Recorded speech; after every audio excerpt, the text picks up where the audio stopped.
A very good morning to all of you. I welcome you all to Baji Rao IAS Academy. Today is 14th July 2023. Today we have certain important articles which will be very helpful for your exam preparation. So without wasting our time, let's move into the quotation of the day. The greatest mistake you can make is to be continually fearing that you will make one. See guys, with my experience, whatever I want to say, the fear is the most dreadful enemy to everyone in this world. If you have the fear, you cannot accomplish anything in this world. If you have anything to achieve, first thing you want to achieve is your fear. Once you achieve yourself, then it will ultimately lead to your success. So it is the quotation for the day. Overcome your fear by the regular practice and make yourself that you are the pursuing person of your dream. Okay guys, these are the important articles we are going to discuss. An unacceptable verdict in the constitutional sense. In this article, the author is trying to give the recent judgment in the Allahabad High Court, where the interfaith couple had approached the High Court to give them the protection from the police atrocities. But the High Court has given the judgment by upholding the religious principles by leaving the constitutional principles. So the High Court has given the overshadow to the religious principle by keeping the constitutional principles under the religious principles. This is the first article. And the second article is scientists need the oxygen of free speech. Actually, the problem is going on in the Indian Institute of Science, where the 500 scientists have given notice to not talk about the Unlawful Activities Prevention Act. So in this article, we will discuss the importance of scientists to express their opinion, how they are important for creating the scientific temper in the society. Third article is 50th GST Council. You all know guys, we have created the GST amendment, Goods and Service Tax Amendment in 2017. So after 2017, this is about 6 years. In 2023, we have conducted the 5th meeting of the 50th GST Council. In this, we have took the certain important decisions, and also we have changed the certain product GST slabs. We will look at this article, how this is significant for our tax growth. And the fourth article is India's first geological survey of Siachen. In 1958, we have conducted the first geological survey under the V.K. Rainerji. In this article, we will discuss the importance of Siachen Glacier, geographical and the geopolitical importance of the Siachen Glacier, and the Pakistan's, Pakistan's reply or the Pakistan's reaction when we conducted the geological survey in the Siachen. And the last article is India's diabetes epidemic is making it TB problem worse. You all know guys, we are facing the double-edged sword here. The TB and the diabetes, they are creating the problem for India's population, India's demography. We will see how the diabetes impacting the cruelty of the TB disease. TB means tuberculosis. So let's move into the first article without wasting any time. This is the yesterday's question. Who among the following was associated as a secretary with the Hindu female school, which later came to be known as the Bethune female school? See guys, the Bethune school was established in the Maharashtra. Ishwar Chandra Vidyasagar. The answer for this question is Ishwar Chandra Vidyasagar, guys. I will explain you. The Bethune school was established in the Maharashtra. Ishwar Chandra Vidyasagar was belonged to the West Bengal region, but when he came to know this school in the Maharashtra got the vacancy, he applied for that Maharashtra school, and he shifted from the Maharashtra to the West Bengal. In exam hall, many people got confused whether Ishwar Chandra ji belongs to the Maharashtra or West Bengal, so they become confused and they mark the other answer. But the answer is Ishwar Chandra Vidyasagar. Okay guys, this is a today's question with reference to India. Didwana, Kuchaman, Sargol, Katu are the names of dash. Option A glaciers, option B mangroves area, option C Ramsar sites, option D saline lakes. Try to do in the comment section. I will give you the answer in the tomorrow's discussion. Okay, I have introduced the important articles for you. So let's move into the first article. An unacceptable verdict in the constitutional sense. What happened, guys? Interfaith couple in the Uttar Pradesh approached the Allahabad High Court to favor them, to protect them from the police atrocities. Okay, guys. But what happened? The High Court has given a judgment which is upholding the religious principle by subordinating the constitutional principle. In this article, the author is trying to give the Supreme Court judgment which upholded the constitutional principles in the same situation, but the Allahabad High Court has created some problem, and Allahabad High Court also gave the some explanation for its judgment. Okay, guys, do you understand this? Actually, the case is Kiran Rawat versus State of UP. In this, the High Court has emphasized that it implied that a live-in relationship is a social problem. Whatever the judgment it gave in this case, it seems to be like a live-in relationship is a social problem. Okay, guys. Actually, it is unacceptable from the constitutional sense because if you see, the constitution has provided the fundamental rights to everyone. Constitutional principle is different. Constitutional principle always ensure the personal liberty and personal autonomy, but the Supreme Court has emphasized on the social orthodoxy, and it took the side of conventional notions. So because of this, the personal liberty has been affected here. So it is the against the constitutional sense, and in the second case it is also against the Supreme Court judgment in different cases like D. Veluchami in 2010, and the Indra Sharma and the Dhanulal in the 2015. Under these cases, Supreme Court tried to emphasize on the constitutional morality by subjugating the other religious principles. But what happened in the today's judgment? In today's judgment, High Court has suppressed all these precedent, and it gave the different inference for this. And also, High Court has cited the explanation for its judgment. It is saying that whenever court gets the case, based on the fact of the case, they will decide the case. But in this High Court, it is saying uh, to the different cases the fact will differ, so based on the fact the case should be heard. So on the fact, the High Court highlighted that it is important to note here the importance of religious principle, not on the constitutional principles. Okay, guys, what are the issues with the judgment? Actually, the author is saying here it is clearly indicating the High Court is taking inclination towards the social orthodoxy and the religious revivalism, but it is not showing the importance to the constitutional morality. And in the guise of constitutional adjudication, the court only tried to reiterate the traditional beliefs on the marriage and morals. It is not upholding the constitutional principles, and also it has ignored the Supreme Court precedents. So because of all these things, it is directly infringing upon the fundamental rights of the couples.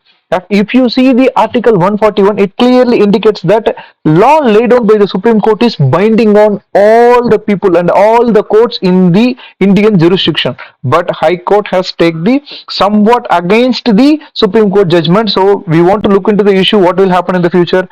If you see the Supreme Court in the previous cases like Joseph Shane versus Union of India, in which we liberalized or decriminalized the adultery, and in the Navteej Singh Zohar versus Union of India in 2018, when we decriminalized the section 377 of the IPC, under which we decriminalized the same-sex relationships. Actually, in these cases, Supreme Court has took a decision based on the constitutional morality, not on the basis of any particular personal laws. So Supreme Court has already emphasized on the constitutional morality, but right now the High Court in this judgment has took the religious morality, not on the constitutional morality. So it seems to be like they are abrogating or infringing the Supreme Court's precedent.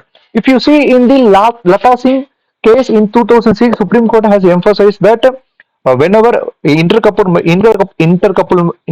are getting marriage, there is no disturbance to them, and police should ensure no one is harassing them. So it is a judgment in Lata Singh case, and in the Kushbu versus Kanyamal and another in 2010, Supreme Court also emphasized that when adults are willingly engaged in sexual relationship outside the marital setup, they should not be affected. It is not an illegal thing.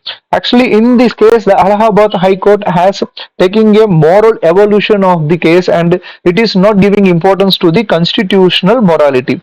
So basically, the Supreme Court should enter in this type of case, and it should ensure and uphold the constitutional morality and the fundamental rights of each and every individual in the country. So this is the first article, guys. Let's move to the second article. Scientists need the oxygen of free speech. What is this article all about? You all know, guys, two scientists in the Indian Institute of Science, Bengaluru, have talked about the Unlawful Activities Prevention Act. They tried to create a debate over the issue in the uh, institute jurisdiction. What the institute authority has did, they gave the order to not talk or not create debate in the topic, because it seems like they are against the government's interest. So what happened, they gave the ruling, or they gave the order to the two scientists in the Indian Institute of Science. So after the order, what happened, more scientists or came for help of the two scientists. Near about 500 scientists have came to the picture. They are protesting that they want to create a debate on the issue of Unlawful Activities Prevention Act. But what happened? The university authority has unilaterally given the order that they are not permitting the people to take participate in the debate over the Unlawful Activities Prevention Act. From the university administration side, if you see what they are saying, actually, by allowing the debate over the Unlawful Activities Prevention Act, it may seems like it is against the interest of the government. So the university don't want to let the scientists to talk on the issues which will be against the government interest. Okay, guys.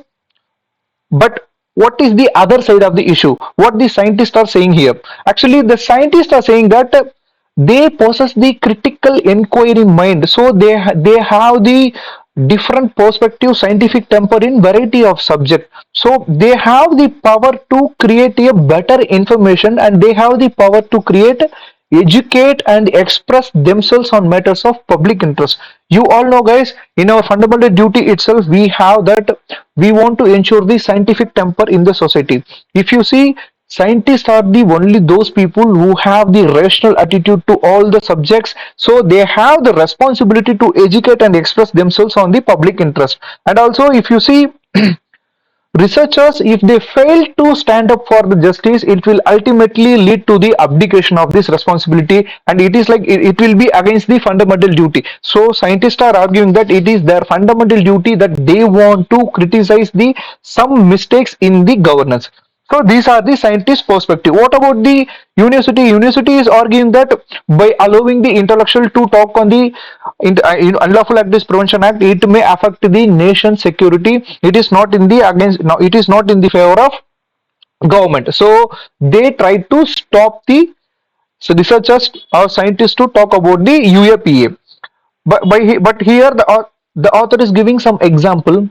We don't want to look the scientists in the in a separate silos, because if scientists want to work on the climate change, we don't want to put scientists only in the climate change perspective, because whenever we talk about the climate change perspective, climate change is also related to the geopolitical sense, climate change is also related to the equality, climate change is also related to the injustice.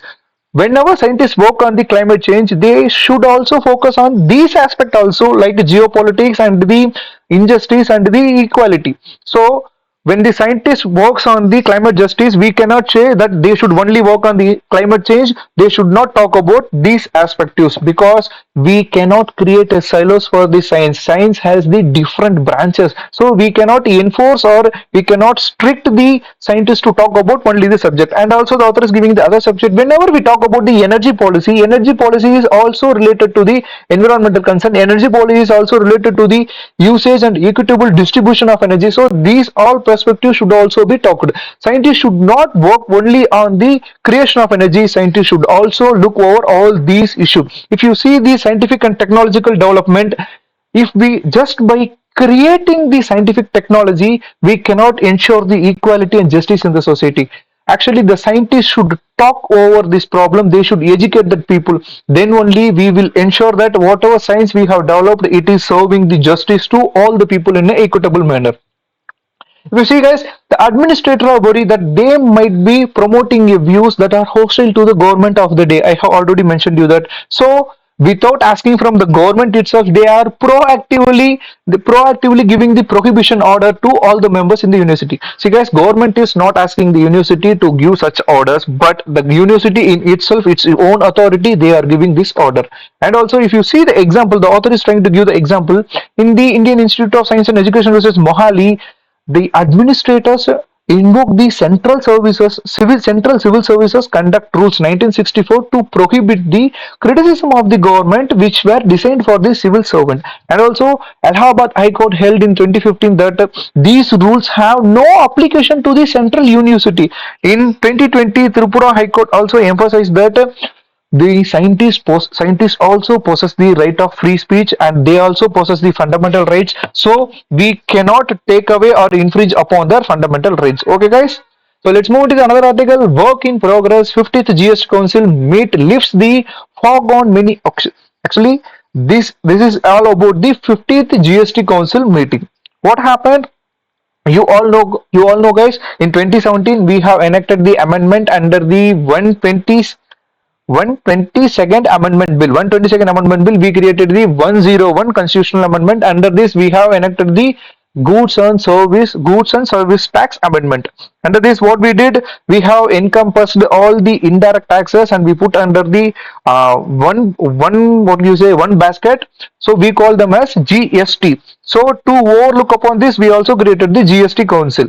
So what is the recent development occurring here in the 50th GST Council? That is all about after 7 years of creation of GST, they have decided to form the appellate tribunals. Already we have tribunals for the GST, but now they are trying to constitute a appellate tribunal, and also they are decided to constitute a 50 tribunals in the different areas of the India. We all know guys, we have nearly 25 high courts, so wherever we have the high court bench, they will create the GST tribunals, and also they are trying to create, it's like totally 50 tribunals we are creating in the India. Particularly we will create in the high court bench itself. And also, what are the other changes and what are the other key decisions they took? They are bringing the casino business and the horse racing under the GST bracket of 28%.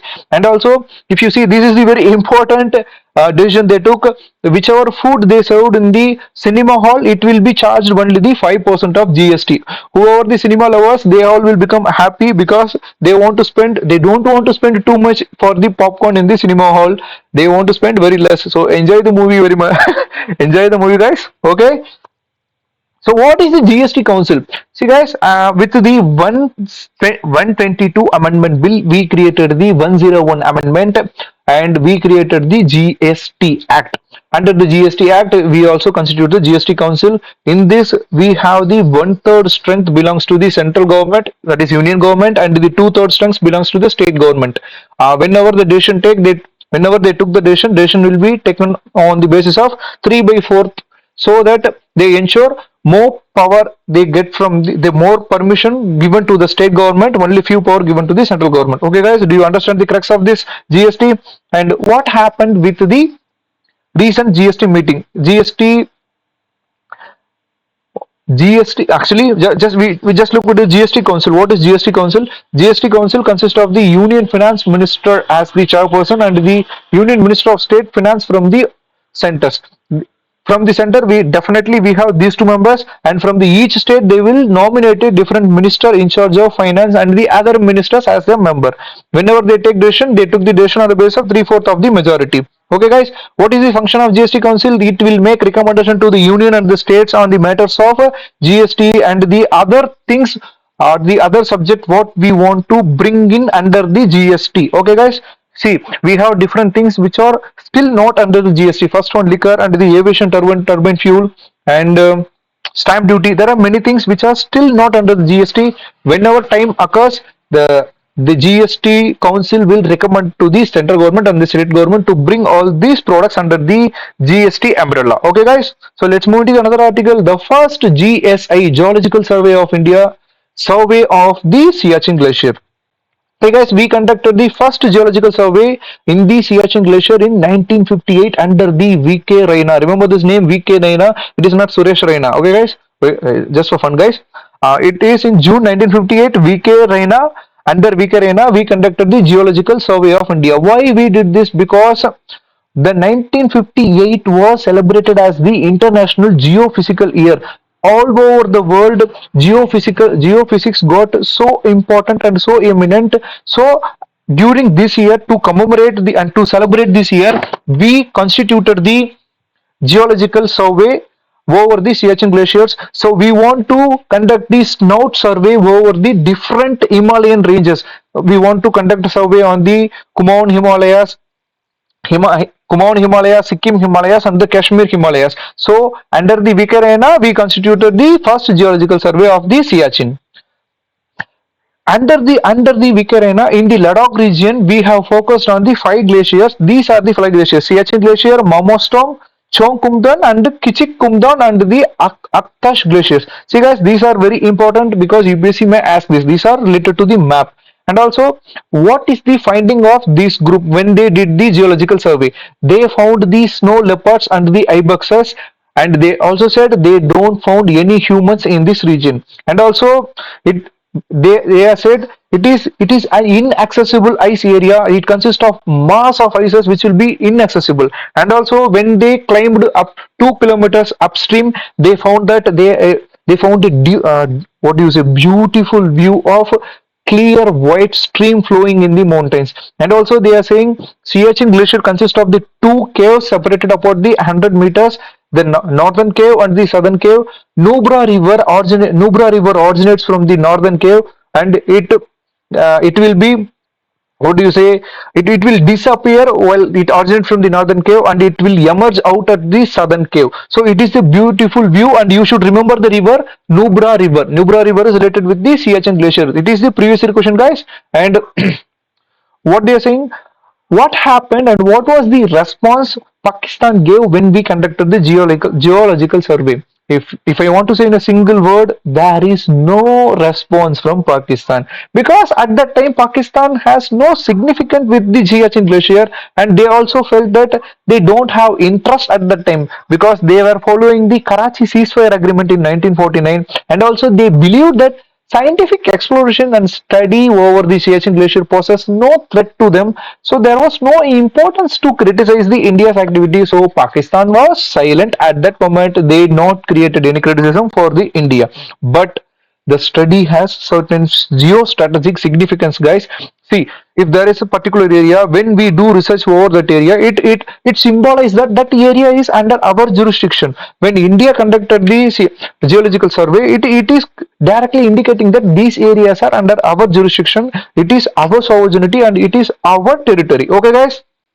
And because of the China Pakistan silent over the issue, it can also be easily said it is the our region and we possess it. So the geological survey also got the geostrategic significance. Okay, guys, so let's move into the another article. India's diabetes epidemic is making its widespread TB problem worse. You all know, guys, India is a hub for many communicable and non-communicable diseases. But when we compare the other countries, we have two important diseases which we want to overcome. That is the diabetes and the TB. If you see the TB prevalence, nearly about 24% of TB patients all over the world is located in India itself. And also what they are saying, they are trying to link the diabetes mellitus with the TB problem. What they are saying, whoever possess the TB, from those TB patients, 25% people will definitely possess the what do you say, diabetes mellitus. Okay, guys, the prevalence of DM was found to be okay. And what they are saying, the pre-diabetic, the TB occurrence in the pre-diabetic people is also in the 24.5% people. You don't confuse with this data, guys. Just you should remember here, diabetes mellitus and the TB, tuberculosis, are interlinked together. When both are interlinked, it is affecting the people in a very humongous way. It is very difficult to overcome this problem because it is creating the double burden of two severe epidemics, type 2 diabetes and the tuberculosis. Type 2 diabetes is famously called as a diabetes mellitus.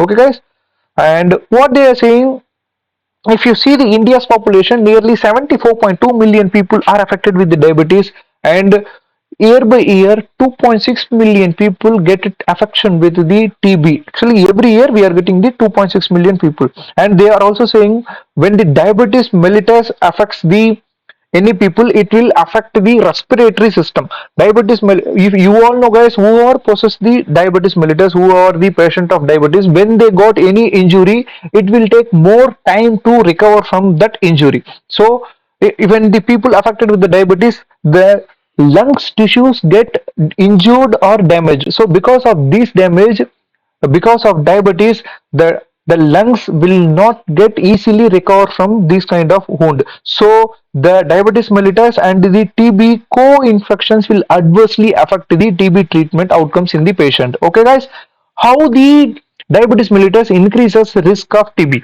I already told you, whenever we get the diabetes will affect the healing power, it will affect our immunity. So when the diabetes patient creates when diabetes patient affected with the tuberculosis, it will delays the sputum smear and the cultural conversion of an individual.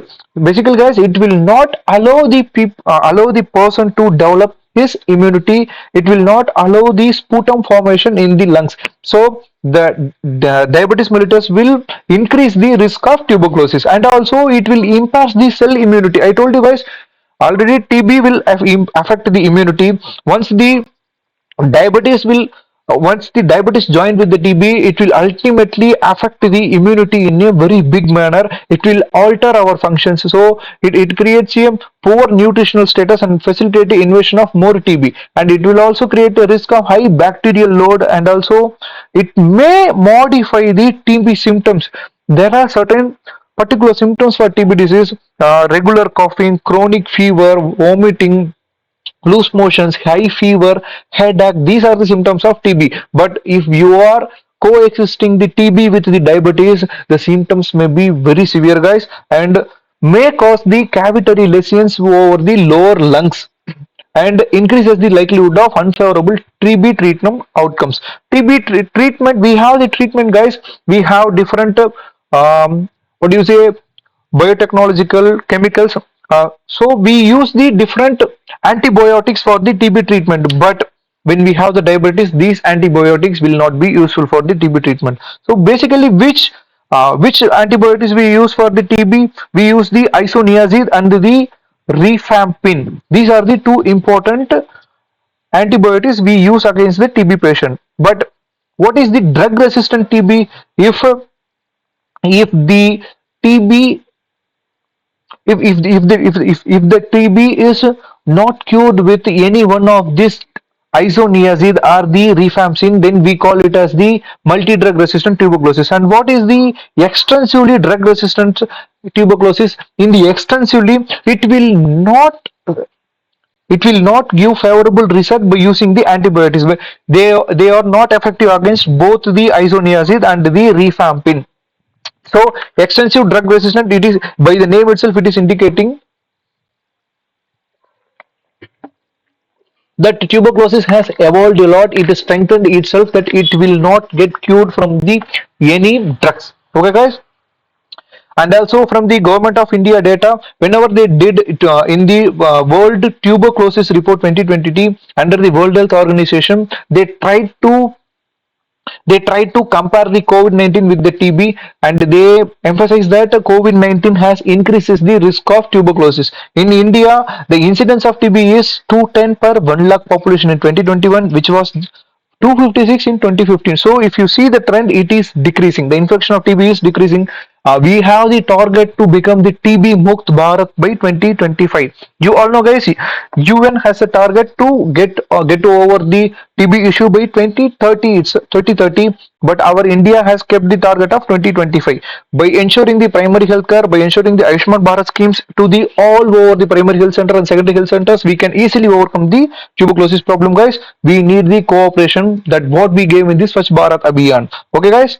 What is the step forward? We need to provide the integrated patient-centered care. I told you now, guys, Ayushman Bharat should focus on the patient-centered care, and also we should establish the mechanism to coordinate the diabetes mellitus and TB. We should not look in the different silos, diabetes and the TB. We want to ensure a cooperative mechanism to look over the TM and TB, and also bi-directional screening of DM and TB, and we want to improve the nutritional status of people, and also we should intensify high quality care, and we should ensure the resilient and integrated healthcare systems. Okay, guys.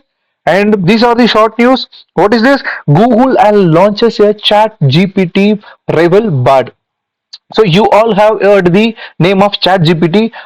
ChatGPT was launched by the Microsoft. So against the ChatGPT, Google has launched its own artificial intelligence, that is Bard. What is this?